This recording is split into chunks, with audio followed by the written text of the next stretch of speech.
ng pagsubok at pighati ay palaging may isang tao na nagiging dahilan para patuloy tayong magpakatatag. Pero lahat ay may limitasyon at katapusan, pati na rin ang oras na pwede nating silang makasama. Ikaw kapuso, paano ka muling magsisimula kapag nawala na ang taong nagbibigay sa iyo ng dahilan para mabuhay?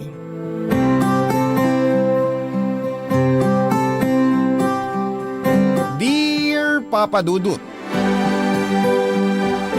may mga relasyon na sa sobrang tagal na ay minsan ay pinalalamig na lamang ng panahon. Hanggang sa unti-unti ay hindi nyo na halos maramdaman ang unang dahilan kung bakit nagsimula ang relasyon ninyo. At tanging panghihinayang na lamang ang dahilan kung bakit nagpapatuloy pa ang lahat sa pagitan ninyong dalawa. Panghihinayang at responsibilidad na lamang ang tanging kinakapitan para pareho kayong hindi bumitaw sa lumalabo ng relasyon. Hi Papa Dudut, ako nga pala si Ella, isang online seller ng pabango. 32 years old na ako sa ngayon at nakatira dito sa Marikina. Matagal na rin po akong tagapakinig nitong inyong programang Barangay Love Stories. Hindi ko na nga po mabilang kung ilang beses akong naiyak sa mga sulat na inyong binabasa. Bukod sa mababaw talaga, ang mga luha ko ay talaga namang nakakaantig ng damdamin ng kwento ng ating mga kabarangay na nagpapadala ng kanilang mga sulat. Kaya naman nag-decide ako na ibahagi din ang kwento ko sa araw na ito. Papa Dudut, first boyfriend ko ang asawa kong si Joe. Pakiramdam ko nga ay siya talaga ang soulmate ko. Pareho kasi kami ng zodiac sign at magkasunod ang araw ng birthday namin, tapos marami ang nagsasabi na magkahawig na raw kaming dalawa. Noon pa man ay naririnig ko na rin na kapag magkamukha daw ang magkarelasyon, sila rin daw ang nagkakatuluyan. At yun nga ang nangyari sa aming dalawa, Papa Dudut.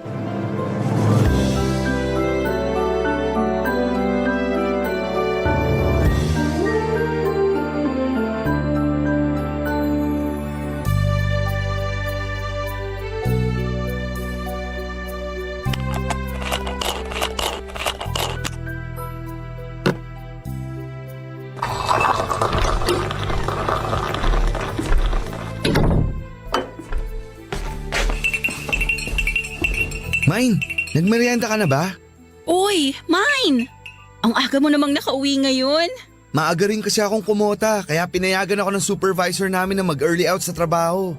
Naks naman, ang bait naman ng supervisor mo. Eh di ba siya yung kinukwento mo dati na palaging masungit sa inyo? Oo, siya nga yun. Pero mula nang malaman niya na buntis ka, ayun, naging mabait na sa akin. Totoo yata yung sinasabi nila na may dalang swerte yung mga buntis sa mister nila. Kita mo nga halos araw-araw na akong kumukota ng dahil sa'yo. Anong dahil sa akin? Dahil yun sa sipag at tiyaga mo na makipag-usap sa mga tinatawagan nyo para bentahan ng insurance. Hindi rin, Mine. Naniniwala talaga ako na ikaw talaga ang swerte sa buhay ko. Ay, oo nga pala. May pasalubong ako sa'yo. Ano yan, Mine? Eto yung nirequest mo sa akin nung isang araw. Buko pie mula sa paborito mong store sa Laguna. Hala, Mine, ang bilis mo namang nakabili nito. Akala ko sa isang linggo pa yung uwi ng katrabaho mo sa Laguna, kaya hindi mo ako kaagad madadalhan nito. Sabi mo kasi sa kanya ka magpapabili ng buko pie. Hindi ka rin kasi niya natiis. Nakwento ko kasi sa group chat namin ng mga katrabaho ko na gusto mo ng buko pie. Ayun, nagkanya-kanya na kaagad sila ng presenta kung sino sa kanila ang pupunta ng Laguna para bumili. Grabe, ang babait naman talaga nila. Kahit isang beses ko palang silang nakita nang isama mo ko sa dinner nyo dati, ang lakas ko na kaagad sa kanila. Excited na kasi sila sa magiging first baby natin. Lalo na 3 buwan na lang, manganganak ka na. At excited na rin ako na kinakabahan. Pero syempre, mas lamang yung excitement sa akin. Kasi gusto ko na rin talagang makita at mayakap ang baby natin. Malapit nang mangyari yun, Mine. Malapit na tayong maging isang buo at masayang pamilya. 3 buwan na lang pala magba-birthday na rin tayong dalawa. Sakto pa na yung due date ko, halos nakadikit lang din sa birthday natin. At kapag nagkataon na nanganak ka sa birthday mo o birthday ko, makakatipid tayo sa pagsa-celebrate ng mga birthday nating tatlo. Maganda yung naisip mo, Mine. Makakatipid talaga tayo kasi isang celebration na lang ang gagawin natin. O, di ba? Natuwa ka rin? Nakaka-excite kayong isipin na 3 tayong sabay-sabay na nagsa-celebrate ng mga birthday natin. Kaya sana talaga manganak ka na mamaya. Uy, grabe. 3 buwan pa, Mine. Masyado ka namang nagmamadali. Siyempre, joke lang yun. Excited lang talaga ako maging tatay. Kahit nung una, sobrang kinabahan talaga ako nung sabi mo na buntis ka. Aminin mo, kinabahan ka na baka habulin ka ng itak ng papa ko nung hindi pa natin sinasabi sa kanila na buntis ako. Oo, isa talaga yung sa pinakamalaking dahilan ko. Pero ang talagang kinatakutan ko nun, baka hindi ko mabigay sa'yo ang lahat ng kailangan mo at ng magiging anak natin.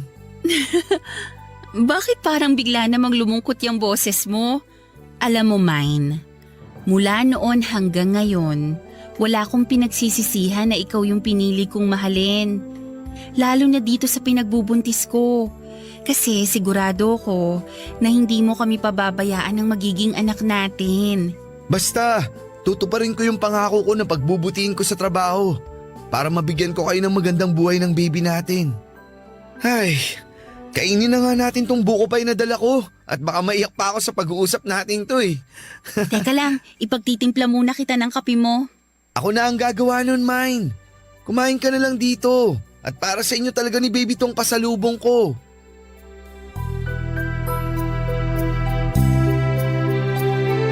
Papa Dudut, nasa 2nd year college ako at 3rd year naman si Joe nang mabuntis niya ako. Pero hindi siya nagdadalawang isip na panagutan ako noon dahil nasa tamang edad na rin kaming dalawa. Nagkasundo mga magulang naming pareho na ipakasal na kami sa isa't isa na hindi namin tinutulan pa. Pareho ring may kaya ang pamilya namin at gusto sana nilang magpatuloy muna sa pag-aaral si Joe pero siya na rin ang nag-decide na huminto na lamang para magtrabaho. Kinuha naman kami ng malilipatang bahay ni na Daddy na mura lamang ang upa at binigyan nila ako ng puhunan para makapagsimula ng online business ko na pabango.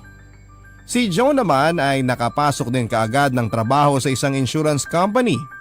Naging maayos ang unang mga buwan ng pagsasama namin bilang mag-asawa. Kahit nakabukod na kaming dalawa sa mga magulang namin ay inaalalayan pa rin nila kami kaya hindi kami gaanong nahihirapan sa buhay. Hanggang sa maipanganak na nga namin ang anak ko sa mismong kaarawan ko. Iba pala talaga kapag may anak ka na, Papa Dudut.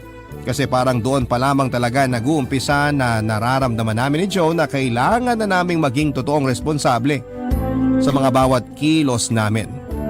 Noong umpisa ay magaan pa kahit papaano ang lahat sa aming tatlo ni Joe at ng anak naming si Maricel. Kaya lang habang lumalaki si Maricel at lumalaki rin ang mga gastusin, doon na nag-umpisa ang pagtatalo namin ng asawa ko.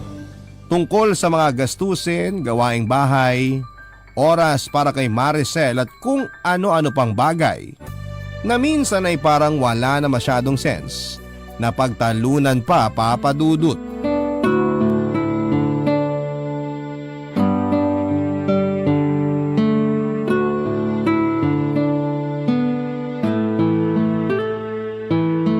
Happy birthday ulit, Maricel! Thank you po, Mami! Happy birthday din po sa inyo, pati na rin po sa inyo ni Daddy! Sana nagustuhan mo ang regalo namin sa'yo ng mami mo. Sobrang nagustuhan ko po kasi favorite cartoon character ko talaga itong nakadrawing sa pajama na binigay niyo sa akin eh. Thank you po dito sa pajama na to, Daddy! Tapos may bago na naman po akong dodrawingan na sketch notebook na galing naman kay Mami. Alam ko kasi na hobby mo talaga na mag-drawing. Kaya yan kaagad ang naisipan kong ibigay sa'yo. Thank you po talaga sa inyo, Daddy! Sobrang saya ko po ngayong birthday celebration nating tatlo. Ang gaganda po ng mga regalo niyo sa akin, tapos ang sarap pa po ng mga niluto ni Mami. Siyempre naman, basta para sa baby ko, mas lalo kong sasarapan ng mga luto ko. Tsaka yun naman talaga ang gusto naming mangyari. Ang mag-enjoy ka sa special na araw na to, Maricel. I love you, Mommy. I love you, Daddy. Payakap nga po sa inyo. We love you, anak. Love you, anak. Oh, magpalit ka na muna ng damit mo, anak. At medyo pinagpawisan na tong suot mo. Medyo lumalalim na rin ang gabi kaya kailangan mo na ring magpahinga. Sige po, papasok po muna ako sa kwarto ko para makapagpalit po ako ng pantulog ko. Okay, sige anak.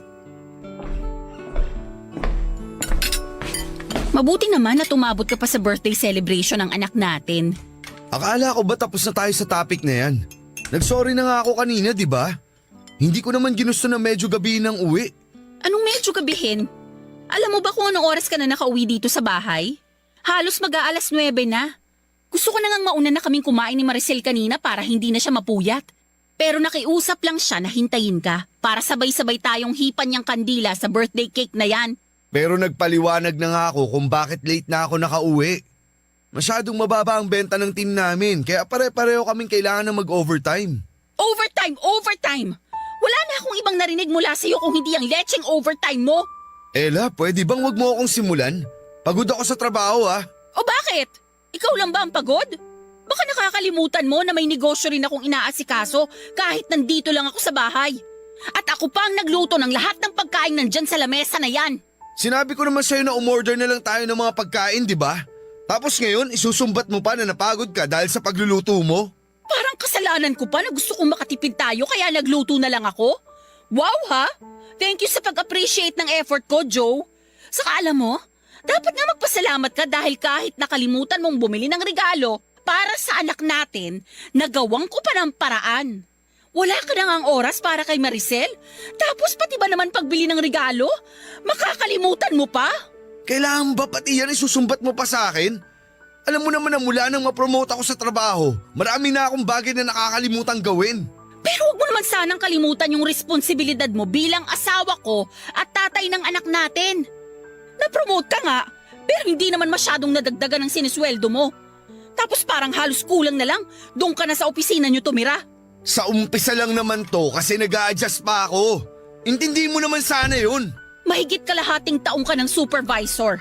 Hanggang kailan ba kami mag-a-adjust ni Maricel lang dahil lang sa promotion mo? Mommy, Daddy, nag-aaway po ba kayo? Maricel, kanina ka pa ba dyan? Mommy, bakit po kayo nagsisigawan? Galit po ba kayo na hinintay nating kumain si Daddy? Siyempre hindi. Masaya nga ako na sabay-sabay tayong nakapag-blow ng birthday candle na lagi nating ginagawa. Anak, hindi talaga kami nag-aaway ng mami mo. May pinagtatalunan lang kami pero maliit na bagay lang yon. O bakit pala hindi ka pa nagpapalit ng damit mo? Hindi ko po kasi makita yung paborito kong pantulog. O, sige, ako nang maghahanap nun. Halika, bumalik na tayo sa kwarto mo. Papadudot mula nga nang ma-promote sa trabaho si Joe ay nabawasan talaga ang oras niya para sa amin ni Maricel. Palagi siyang naka-overtime at nakikipag-unahan na makakota sa ibang supervisor sa opisina nila. Gusto niya kasing magpakitang gila sa ibang boss nila at ipakita na deserve niya ang promotion na natatanggap niya. Ayun nga lang, kami naman ni Maricel ang naapektuhan ng dahil doon. Dahil maraming bagay na siyang nakakalimutan na tungkol sa aming dalawa. Hindi na rin namin siya nakakasabay kumain ng hapunan. At hindi na kami nakapamamasyal na magkasamang tatlo. Nang ma-promote din siya sa trabaho ay kumuha siya ng hulugan na bahay na kaagad naming nalipatan. Kaya dumagdag yon sa mga gastusin namin, Papa Dudut. Pareho po kaming nagdoble kayod sa trabaho. Lumalaki na rin kasi talaga ang mga gastusin namin para kay Maricel. Pero ginawa ko ang lahat para maging responsable pa rin na ilaw ng tahanan. Bagay na hindi nasabayan ng asawa ko. Masyado siyang nag-focus sa trabaho niya na madalas ay dinadala niya hanggang sa bahay namin, Papa Dudut. Wala na nga siyang oras para kay Maricel. Tapos, madalas pang mainit ang ulo niya sa amin na mag-ina niya, Papa Dudut. Ang mga kwento ng pag-ibig, kwento ng buhay at kwento ng pag-asa. Nasa Spotify na Barangay Love Stories. Pakinggan kahit kailan, kahit saan. Barangay Love Stories sa Spotify. Kinig na, kabarangay! Sean, ang asawa kong si Joe. Nakita ko kasi na nahihirapan talaga siya sa bagong posisyon niya sa trabaho niya. Kaya lang masyado na talaga siyang nilalamon ng trabaho niya. Kahit 2 taon na siya noon na supervisor, lalo lang lumala ang ugali niya na pagiging workaholic. Kaya naman mas lalo ring lumala ang mga pagtatalo naming mag-asawa. Papadudot hindi nagtagal ay nagdesisyon na kami ni Joe na maghiwalay na lamang. Ang dahilan namin ay hindi na lang tungkol sa pagiging workaholic niya. Mas dumami ang bagay na pinagtatalunan naming dalawa. Simpleng ulam lang sa lamesa ay nagsisigawan na kami. Makalimutan niya lamang na magbayad ng bill ng tubig at kuryente, galit na kaagad ako sa kanya. Hindi ko lang nalabhan ang isusuot niyang pantalon, nasisigawan na niya kaagad ako. Marami pa kaming bagay na hindi na pagkakasunduan sa bahay, Papa Dudut.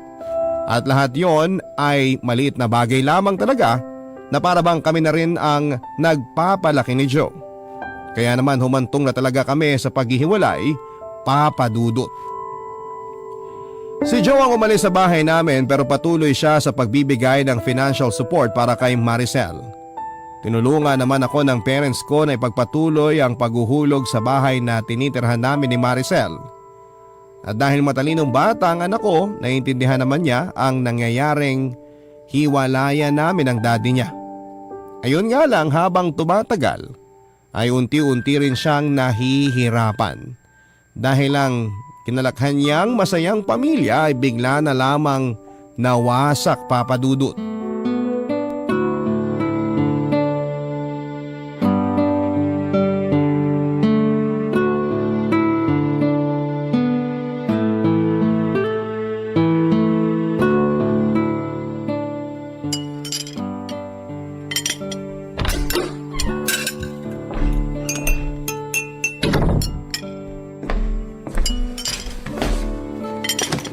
Hi po, Mami! Anak, nakauwi ka na pala. Sakto kasi katatapos ko lang magluto nitong pancake na merienda mo. Wow! Favorite ko po yan! Lahat naman ng niluluto ko, favorite mo eh. Siyempre po, lahat kasi ng niluluto nyo, masarap po talaga, Mami. Sus, binola pa ako ng anak ko. Totoo po yun, Mami. Kaya nga po palagi ako malakas kumain kapag nandito ako sa bahay eh. Kasi wala akong pinalalampas sa mga niluluto nyong pagkain para sa akin. Naku, mukhang may gusto ka lang ipabili sa akin ah. Wala po. Nagsasabi lang po talaga ako ng totoo. Umupo ka na nga dito nang makapagmerienda ka na. Sige po. Oh, eto na yung pancake at chocolate drink mo. Thank you, Mami. You're welcome, anak. Malapit na nga pala ang birthday mo. Birthday po nating 3 ni Daddy. Oo nga naman, birthday nating 3. Ano bang gusto mong gawin sa birthday natin? Gusto mo ba na i-invite natin ang mga classmate mo para makapag-celebrate ka kasama sila? Hindi na po. Alam niyo naman po na konti lang ang friends ko sa school namin eh. Eh di yung mga friends mo na lang ang invite natin. Busy po sila sa araw na yon. Ah, ganun ba? O sige, ipagluluto na lang kita ng paborito mong carbonara kahit wala tayong bisita. Yay! Sige po, Mami! At saka para mas maging espesyal pa ang birthday mo, ano gusto mong regalo? Sabihin mo lang sa akin at ibibigay ko sa iyo yon. Talaga po? Kahit ano pong hilingin ko, bibigay nyo? Oo naman, basta ba kaya kong bilhin eh. Hindi nyo naman po kailangan gumastos sa regalo na gusto ko. Anong ibig mong sabihin, Maricel? Mami, yung gusto ko po sanang regalo sa birthday ko, yung makapag-celebrate po ulit tayong 3 ni na Daddy ng magkakasama kagaya ng dati. Nung 1 taon po kasi si Daddy ang kasama ko nung birthday niya sa apartment niya. Tapos nung birthday po natin, tayong 2 na lang po yung magkasama dito sa bahay. Maricel, naiintindihan mo naman siguro yung sitwasyon natin ngayon. Pati na rin yung tungkol sa amin ng daddy mo. Opo, naintindihan ko naman po, Mami. Pero baka po mapagbigyan niyo ako na makapag-celebrate ulit tayong tatlo na magkakasama sa birthday natin. Yung sabay-sabay po tayong magbo-blow ng candle ng birthday cake natin. Tapos yayakapin niyo po ako ng mahigpit pagkatapos po nun. Sa totoo lang anak, hindi kasi ako sigurado sa magiging schedule ng daddy mo. Baka hindi rin siya pwede sa araw mismo ng birthday natin. Ganun po ba? Sayang. Miss ko na po kasi talaga yung pagsa-celebrate nating tatlo ng magkakasama eh. Miss ko na po yung mga oras na palagi tayong namamasyal. Kaya sana po mapagbigyan niyo ako sa hiling ko na yon. Kasi yun lang naman po talaga ang... Maricel, bakit? Anong nangyayari sa'yo? Mami, nahihilo po ako. Sumasakit po yung ulo ko. At saka... Oh! Maricel? Maricel, anak! Anak, gumising ka! Papadudod, sobrang nataranta talaga ako nang bigla na lamang mahimatay si Maricel na kaagad kong nasalo nang matumba siya mula sa kinakaupuan niya. Ilang beses ko pang tinapik-tapik ang pisngi niya pero hindi kaagad siya nagkaroon ng malay.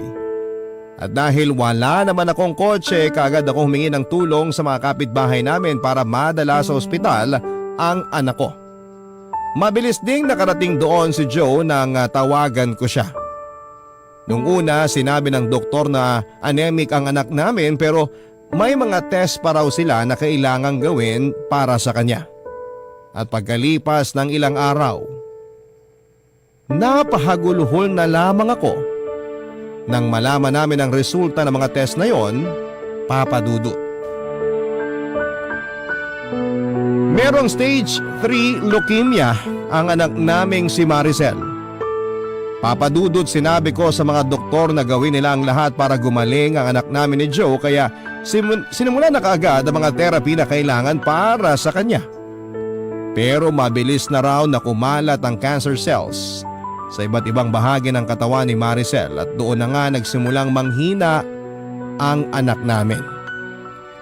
Nakita ko pa rin na pilit niyang nilalabanan yon. Nakita ko rin na para bang nagkaroon siya ng lakas nang sabihin namin sa kanya ni Joe na tutuparin namin ang birthday wish niya na mag-celebrate kaming tatlo ng birthday ng magkakasama. Pinakita at pinaramdam niya sa amin na parang wala siyang sakit dahil doon, papadudot.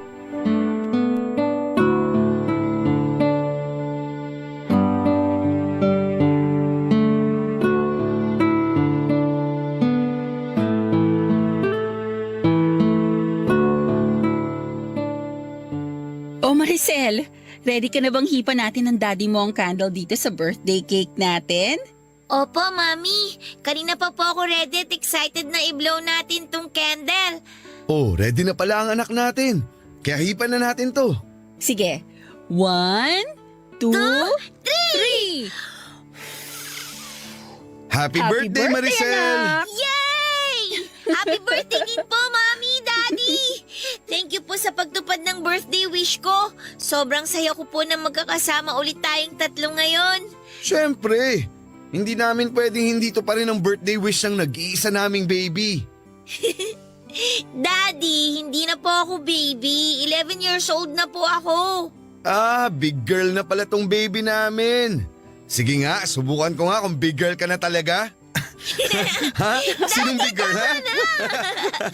Ano, big girl ka na talaga? Ha? Alisin na po yung awa niyo sa tagiliran ko. Sabi mo big girl ka na eh. Dapat hindi ka na nakikilit eh. Daddy naman eh. Joe, tama na yan. Baka masyadong mapagod ang anak natin. Eto na, bibitawan ko na siya. Si Daddy talaga. Palagi na lang ako kinikiliti kapag sinasabi kong big girl na ako. Doon kasi natin malalaman kung talagang hindi ka na baby. Maricel, islice mo na tong cake mo para makakain ka na rin. Mami, pwede po bang bukas na lang ako kumain ng cake?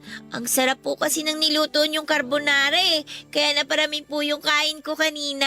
Nabusog po tuloy kaagad ako. Sige, ayos lang anak. Itatabi ko na lang muna sa ref natin tong cake mo. Thank you po.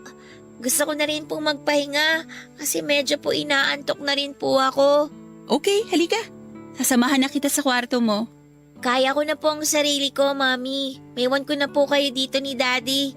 Thank you po ulit sa masayang birthday celebration ngayon, ah. Happy birthday po ulit sa inyo, Daddy. Happy birthday din sa'yo, anak. Papasok na po muna ako sa kwarto.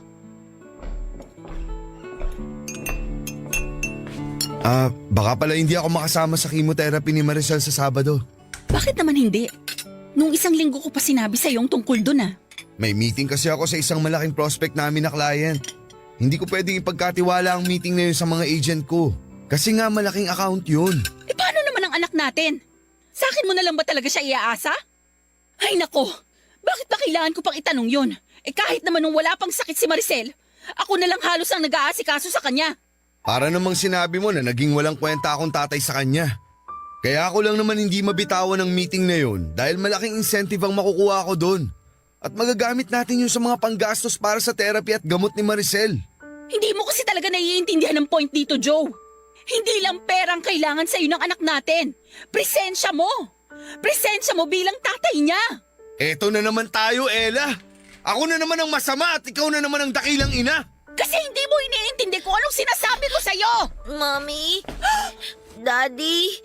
Nag-aaway na naman po ba kayo? Maricel, anak, hindi kami nag-aaway ng daddy mo. Tama ang mami mo. Nag-uusap lang kami. Bakit po ba palagi na lang kayong nag-aaway? Dapat po ba hindi ko na lang hiniling na magkasama-sama tayo ngayong birthday natin?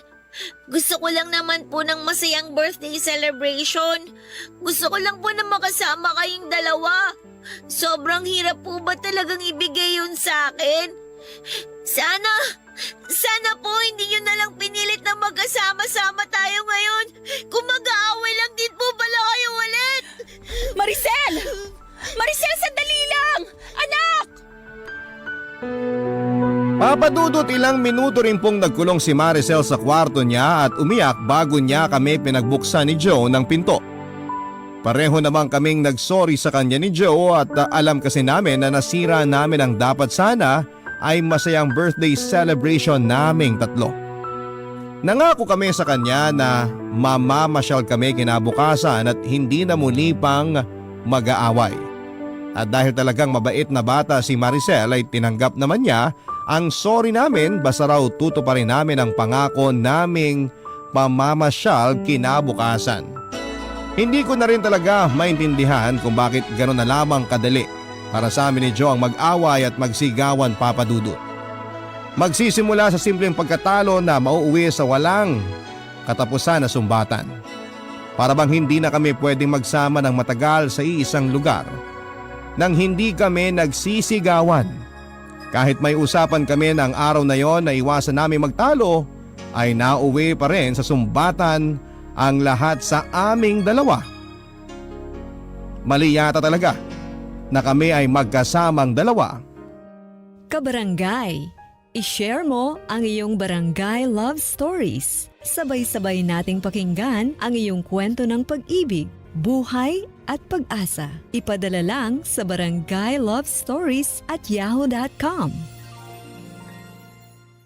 Papadudot na tuloy ang pamamasyal naming tatlo nila Joe at Maricel at ng araw na yon ay tinupad namin ni Joe ang pangako namin na hindi kami mag-aaway. Hindi na lamang kami masyadong nagkikibuan para maiwasan namin na magtalo pa kami. Dahil ultimo sa kung saan kami kakain at mamamasyal ay muntik pa naming pag-awayan. Kung hindi pa nga nagsuggest si Maricel ng mga gusto niyang puntahan ay hindi kami hihinto ni Joe sa nag-uumpisa na naming pagtatalo. Pero sa buong araw na magkasama kami ay nakita ko na nag-enjoy si Maricel at kung gaano siya kasaya. Naramdaman ko na sobrang na-miss niya talaga ang makapamasyal kaming tatlo sa mga paborito niyang lugar at kainan. Papadudot na tuloy ang mga therapy ni Maricel at nakita ko kung paano siya naging matapang na labanan ng sakit na meron siya. Kahit gaano siya nasasaktan sa mga tinuturok sa kanyang gamot ay pinipigilan niya ang sarili niya na maiyak. Palagi rin siyang nakangiti kahit na nanghihina siya pagkatapos ng therapy. At yung pagiging matatag at matapang ng anak ko ay sinasabayan ko ng araw-araw na pagdarasal sa Poong May Kapal na sana ay malampasan namin ang napakalaking pagsubok na yon. Na sana ibigay na lamang sa amin ni Maricel, na sana ipagalingin niya ang anak ko, na sana ay makasama pa namin siya ng mas mahaba pang panahon. Kaya nga lang Papa Dudut, bigo ako. Dahil pagkalipas ng halos 1 taon, sinabi ng doktor na umakyat na sa stage 4 ang cancer ni Maricel at binigyan na rin ng taning ang buhay niya. Hindi ko po yun natanggap at patuloy akong nananalig noon na gagaling ang anak ko, na magkakaroon ng himala at sasabihin ng doktor na wala ng cancer ang anak ko, Papa Dudut.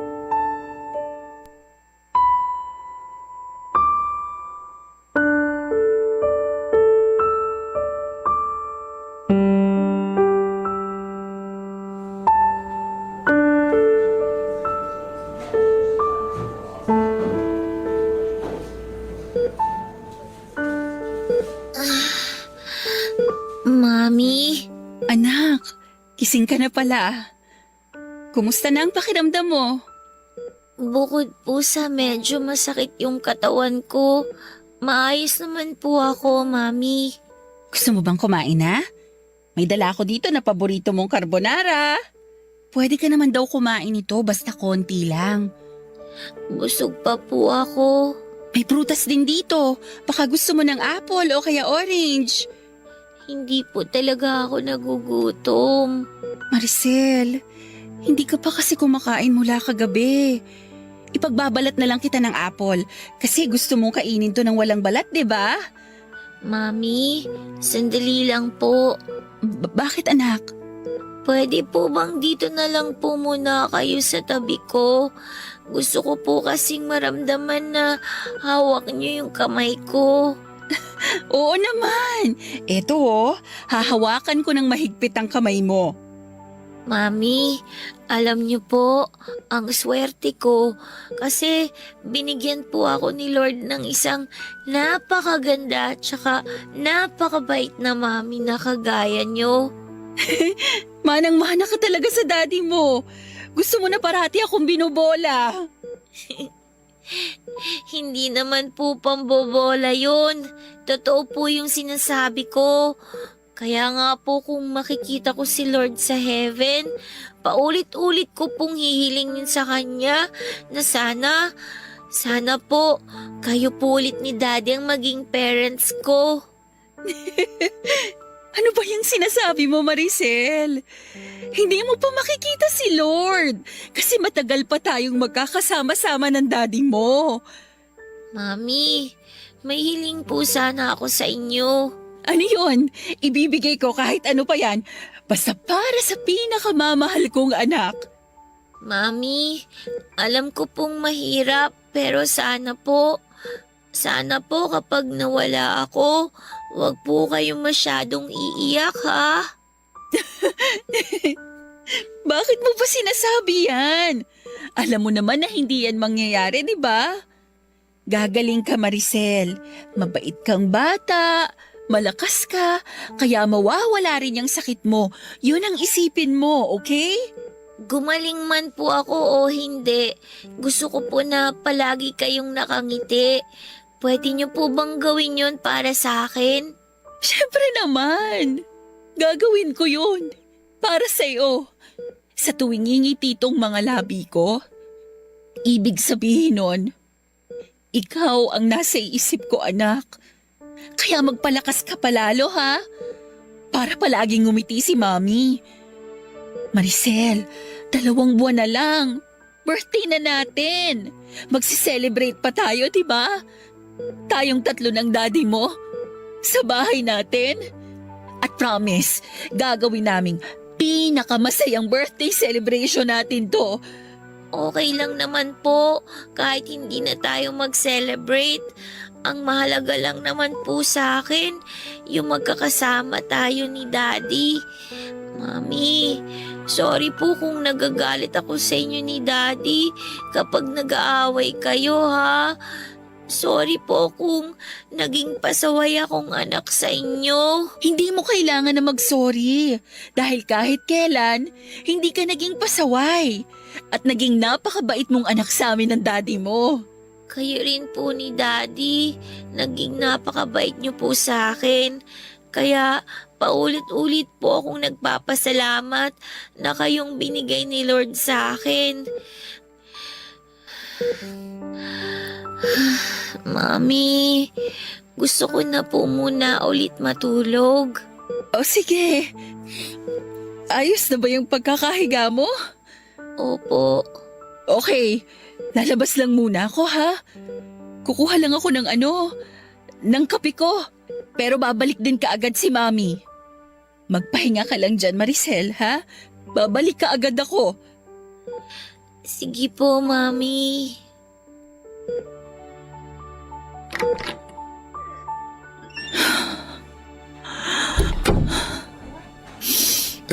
Ella, bakit ka umiiyak? Si Maricel kasi parang nagpapaalam na siya sa akin kanina. Malakas pa ang anak natin. Alam ko na makakasama pa natin siya ng mas matagal. Joe, hindi ko kayang mawala ang anak natin. Hindi ko kayang mawala si Maricel sa akin. Hindi ko kaya. Hindi ko kaya. Magpakatatag ka lang, Ella. Kailangan natin kayanin to, lalo na ngayon. Hindi tayo pwedeng makita ni Maricel na pinanghihinaan ng loob. Kailangan niya tayong dalawa ngayon. Kaya please, alam ko na may hirap pero kailangan nating katagan ng loob natin para kay Maricel. Papadudot pakiramdam ko noon ay pinaparusahan kami ni Joe ng puong may kapal dahil pareho kaming hindi naging mabuting asawa sa isa't isa. Hindi namin natupad ang pangakong binitawan namin sa altar, Papadudot. At hindi namin nagampanan ng maayos ang tungkulin namin bilang isang magulang kay Maricel. Kaya bilang kaparusahan ay tinakda niya na kunin ang maagang anak namin. Alam ko na mali ang bagay na tumatakbo noon sa isipan ko pero hindi ko yon mapigilan talaga. Ang naisip ko rin noon, Papadudot, ay bakit naman kailangan na si Maricel pa ang makaranas ng ganong sakit? Bakit kailangan na siyang magkaroon ng malubhang karamdaman at bakit hindi na lamang ako? Kasi handa naman akong akuin ang lahat. Huwag lamang masaktan ang anak namin ni Joe. Mas mababawasan siguro ang kirot na nararamdaman ko noon kung sakaling hindi ko nakikitang naghihirap ang anak ko. Kaya nga lang, Papadudot, hindi sa akin ibinigay ang sakit na yon. Hindi ako yung tinaningan ng doktor na mawawala na sa mundong ito. Hanggang sa dumating nga ang oras na kinakatakutan ko. Ang pagpanaw ni Maricel isang buwan bago ang aming birthday. Sobrang sakit noon kasi umasa pa ako na muli kaming magkakasama-sama sa araw ng birthday namin. Nangako ko sa kanya ng isang napakasayang birthday celebration. Magluluto ako ng paborito niyang pagkain, bibigyan ko siya ng maraming regalo at hihipa namin ng sabay ang kandila sa paborito niyang birthday cake. Isang pangako yon na tinupad ko pa rin kahit ako na lamang mag-isa sa bahay, Papadudot.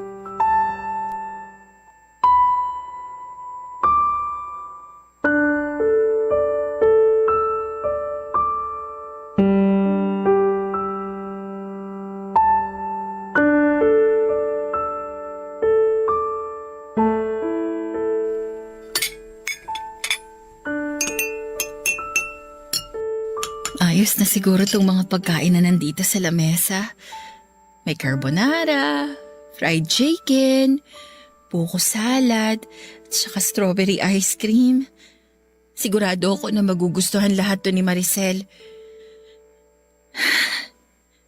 Anak, nakikita mo ba tong mga inihanda ko para sa birthday nating dalawa? Lahat to paborito mo. Kaya ako nandito ka lang.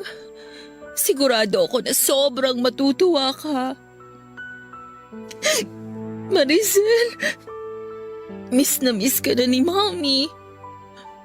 Payakap naman oh. Yakapin mo naman ako kahit sa panaginip ko lang. Miss na kita. Sobra. Ella? Ella, gising ka pa ba? Si Joe yun ah. Bakit pa siya pumunta dito sa bahay ng ganitong oras? Ay, pagbuksan ko na nga siya ng pinto.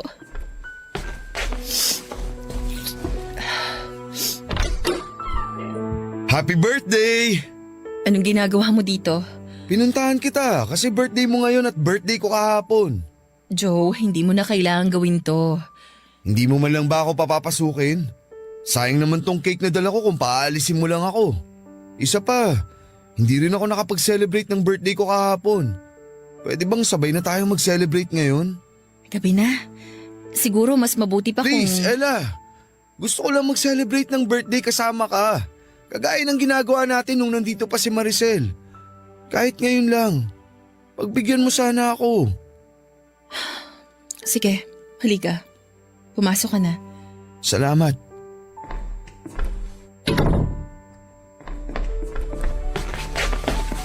Oh, naganda ka rin pala dito ng mga pagkain. Ikaw ba ang nagluto ng mga to? Oo. Paborito lahat to ni Maricel. Lalo na tong creamy carbonara mo. Sigurado ako na kung nandito lang siya, mabubusog na naman kaagad yun. Ay, eto nga pala yung cake. Ilalabas ko na sa kahon para maisama dito sa mga inihanda mong pagkain. Sige, salamat. Ayan. Ayos!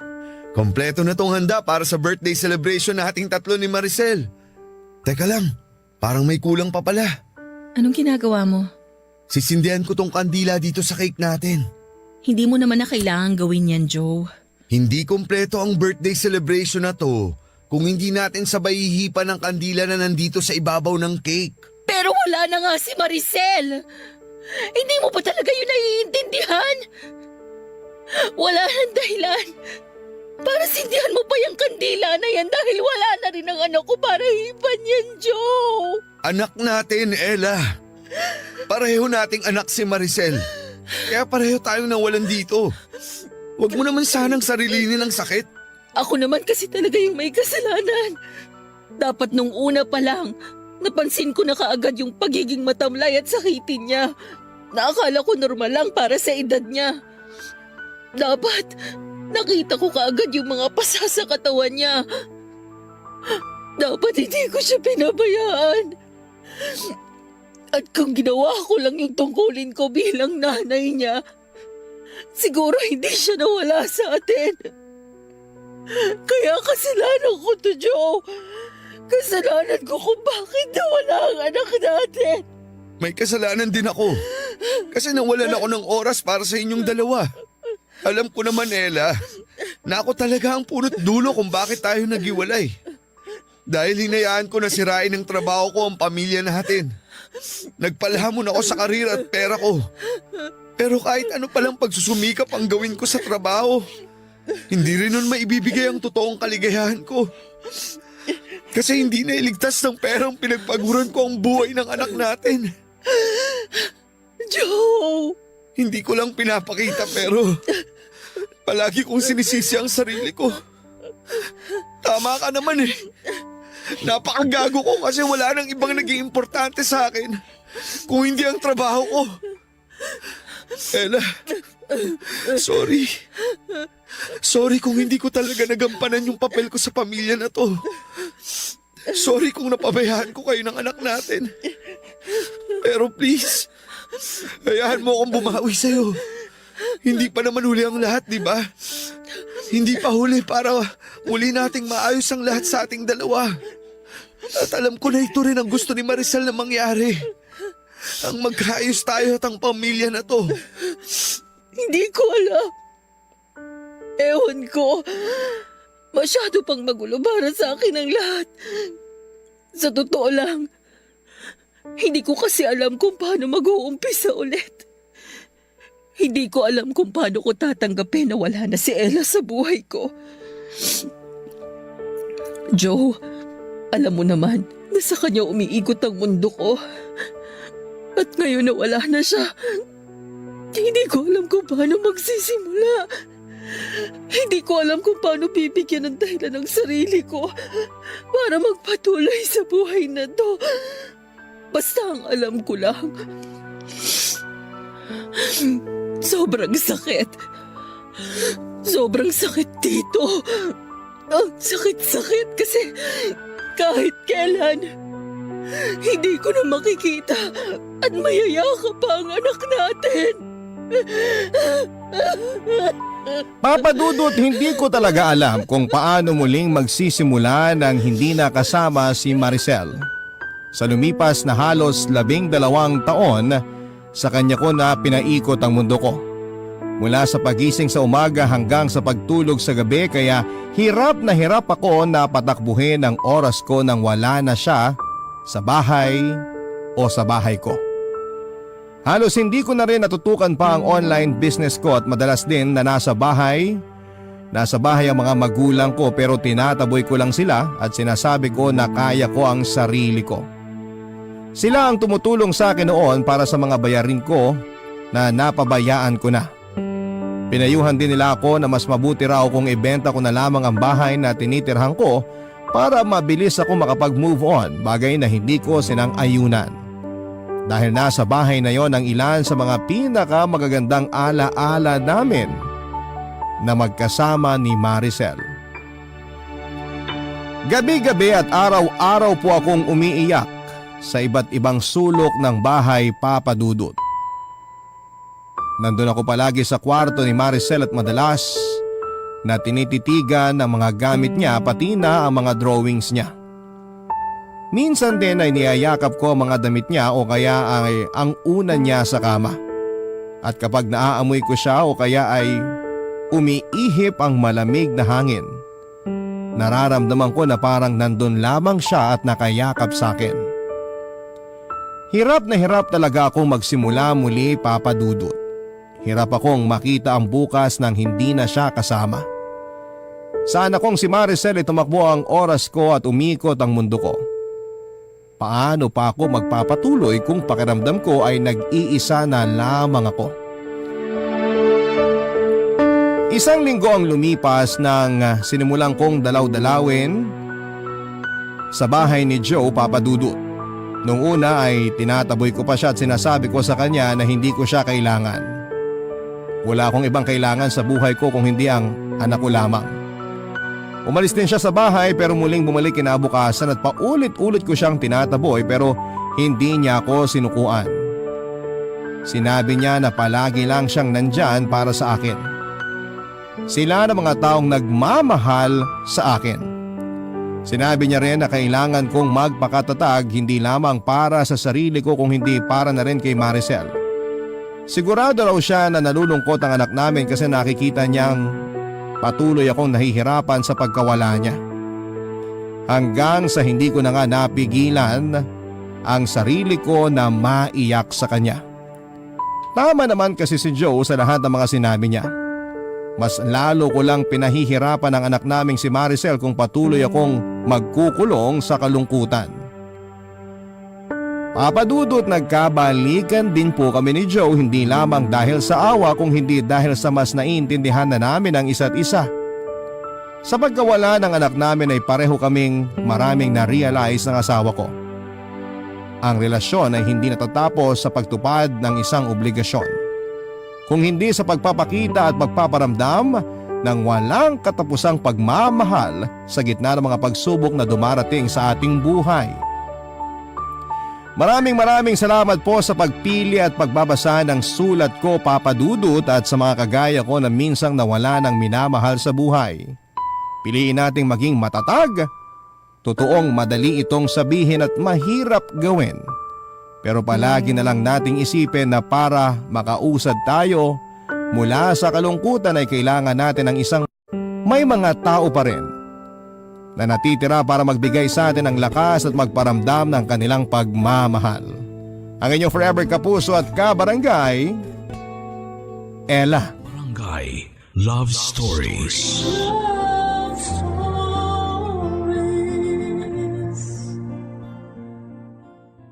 Barangay LS 97.1. 97.1. Number 1. Forever.